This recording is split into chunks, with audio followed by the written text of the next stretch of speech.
Matt Ryan talking today. Classic quotes too. After he, I was going to give you an option, Chris. Oh, sorry. I was going to give you an option. Sorry, I stepped on it. It's Matt Ryan talking today after he's benched for the season, after he gets beat up behind an offensive line that was supposed to be the best he's ever played behind, and now it's like you are hurt and you're out, and even when you come back, you're done.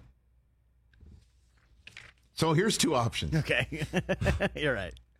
Matt Ryan speaking today puts the organization on blast for everything that I just said. Hey, you told me the offensive line would be here. You told me I had 2 years left in my contract and I was going to be here for all 2 years. You told me all that. And now what?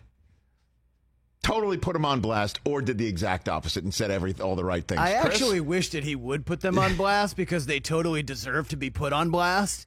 But it was B. Zach Kiefer, who was on this program yesterday, who covers the team for The Athletic, he tweeted out this quote talking about Sam Ehlinger. Matt Ryan, quote, "I love Sam. He's been awesome since the day I got here. My job shifts now, and now I got to do everything I can to help him. He's going to do great for us." Come on, man. This is what he had to say when he was asked about being benched. I mean, individually and personally disappointed. As a player, as a competitor, you want to be out there. You want to go. And so it's part of the deal in this league. You got to produce and you got to go out there and play. And I'm frustrated that we weren't able to do that in the first 7 games. But you move forward. Life in this league is week to week, and the production has to be there. So obviously disappointed personally, but here for the team. I mean, who's winning at ping pong back there? I was about to say, does that sound like a ping pong table back there? They're 3-3-1. Thought we were in Miami. The bench quarterback's there, and then what are they? At least it's not beer pong, I guess. Wow.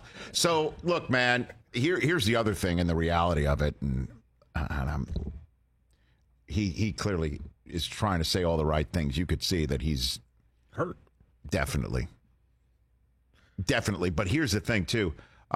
Mike Florio, our guest the other day on Pro Football Talk, laying it all out there that the team's on the hook for sure for $12 million of his salary next season if he gets hurt.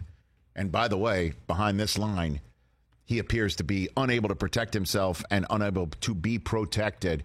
It's a significant possibility that he gets hurt. And if he gets hurt, then his roster bonus for next year is guaranteed, so it kicks in. As is another portion of his salary. It would be another, on top of the 12 he's owed, $17+ million. And I'm sure Jim Irsay is sitting there saying, that ain't happening. So essentially, Rich, he is never, this year, next year, he's never playing for this team. When we said, when we had Zach Kiefer on yesterday, I'm like, has he taken his last snap for the Colts? And he's like, yes, he has. That's part of the reason. He has taken his last snap for the Colts. Unless Ehlinger gets hurt and Nick Foles gets hurt and there's nobody left. And it's just like, who can we go to? And Matt's like, I'm right here. They might even sign somebody else and say he's IR. He's never going to see the field. That is correct. The money talks, as you know. Yeah. Wow. And then who takes him? Like, what is his career now? But also, he could be traded, right? They could trade him before if someone was in a position. They could. You name the team right now. You tell me which team right now. Not as a starter, but if you're a team who might be in contention. Did you hear how much money I was talking about? That's starter money. Yeah. Like if he's on your roster next year, what is that? 20-something million, 30-something $million? That's some serious money. Jerry Bruckheimer's coming up here on the program. How much would the Colts be on the hook for, though? Here's the deal, TJ. Again, name the team right now. Name the team that's quarterback needy right now that would say, we'll take Matt Ryan off your hands, Indianapolis, with a grade 2 shoulder separation and an inability to protect himself behind the line.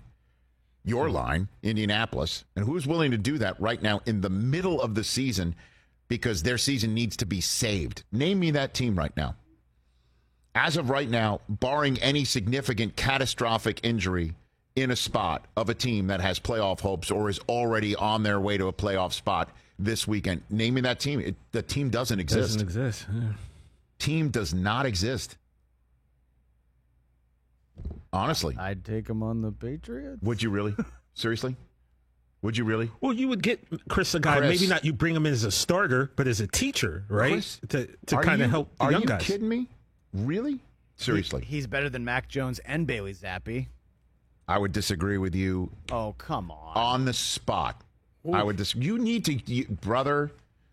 I don't understand the total abandonment of Mac Jones by New England Patriot fans. I am mystified by it. I'm not abandoning. You would be if you bring in Matt Ryan. You would be because No, you'd I'm have to just play saying- him. No, I just said he's better than them. I know, but you can't just say that this is not just a piece of paper fantasy league. You'd have to figure out what happens in your locker room and put him on the field. I'm not saying it's going to happen. I'm just saying he's a better quarterback than they are. I would beg to differ right now.